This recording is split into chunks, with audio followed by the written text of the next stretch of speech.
Growing up, I was never really blessed with a big set of legs. You know those guys that had those like thick tree trunk legs when you were younger? Yeah, I didn't have that. My legs looked like a pair of pepperami sticks. Do you remember those? If you remember those peperamis, that's what my legs look like. Even when I started lifting, my legs didn't really respond really well. They weren't growing, and I had a Johnny Bravo physique. And if you click this video, it's likely that you're in the same position that I was in all those years ago. However, over time, I've managed to develop a decent set of legs. They're not finished, but they are decent. And I'm genuinely quite proud of the progress that I've actually made. So in today's video, I'm gonna go over 5 reasons why you're not seeing the leg growth that you want. Because let's face it, who wants tiny legs? Oh, and by the way, if you click the link in the description, I've got 2 free leg workouts for you to download. So yeah, check it out. First, and probably the most important reason as to why your legs are so small is you're not training your legs with a high enough intensity. You're not taking your sets to failure or close to failure. I can't stress how important it is to push your body to that point where you're getting close to failure, because otherwise, what reason does it have to adapt? And look, you have no problem training your chest,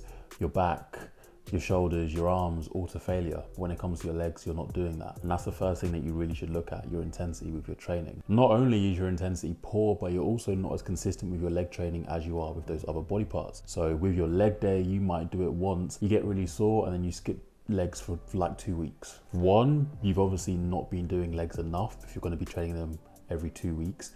And 2, you're always going to be horribly sore if you train your legs once every 2 weeks, because it's always going to end up being a novel stimulus. Your body doesn't end up getting used to the stimulus that's being provided to it. So every time you train legs, every couple of weeks, every 3 weeks, God forbid, every 6 months, some people, your legs are going to feel horrible. So yes, the intensity is important, but also just that consistency in training as well. And on top of that, I would say that for most people, training your legs once a week, it's not really enough. Think about it this way, right? Most people do chest, back, arms, shoulders, and then 1 leg day. You've biased your upper body so much and you haven't given the legs the same amount of attention, but it's half of your body. So I think developing a split that allows you to train your legs twice a week is going to be the perfect recipe, and it's what worked really well for me. So for example, I currently do legs, push, legs again, and then I do pull to finish the week. So I do 4 sessions in the week.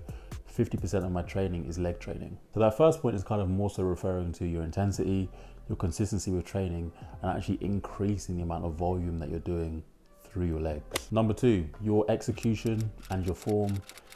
It's really bad. You're basically just ego lifting. And the most common example that I see of somebody with really bad form where ego has just got in their way is just a lack of depth and a lack of knee flexion on their quad movements. So things like squats, leg press, and even leg extensions. To grow your quads as much as possible, we want to apply the most load possible, safely obviously, when your quad is stretched. And your quad is stretched when you're in that kind of squat position, and that means being as low as you possibly can be. And it's exactly the same for the leg press as well. Put it this way, how many guys have you seen load up a leg press with like 25,000 plates and their legs still look pretty unimpressive? I've literally seen people load a leg press heavier than guys like James Hollingshead and their legs are still small. And look, how do you know if the weight that you're using is too heavy? Well, this is a little test that you can actually do. With a squat, start with like a warm-up weight. And by the way, with a squat, this can be a barbell squat, this can be a hack squat, a pendulum squat. Load up the bar with a weight that you can comfortably do. It's basically a warm-up set, right? Go down as low as you possibly can. I'm talking about hamstrings pretty much touching your calves. Now, if you can't replicate that same form with a weight that's heavier, that weight that's heavier is too heavy. And look, I get it. If you make the weight a little bit heavier, you're going to be a little bit more shaky. You might speed up a tiny bit on the way down of your squat, but for the most part, your form and your depth is going to look identical to your warm-up sets. If there's not really any resemblance, like when you squat with your working weight, you're getting like halfway down, and then when you're doing your warm-ups, you're able to get below parallel, there's a disconnect there and you need to address that. Number 3, that is not related to the gym at all, but you're not eating enough food. How are you going to be able to add inches and inches and inches onto your legs without actually adding size to your physique? Over time, one thing that helped me massively is ensuring that my body weight is actually going up as I'm executing my leg training properly and as I'm training with enough intensity. Because if my body weight just stayed the same as what it was when I was 17 years old, my legs wouldn't have really changed that drastically. This isn't me saying that you should go and add a ton of weight within a month, but I do think putting yourself in a steady and slow and controlled surplus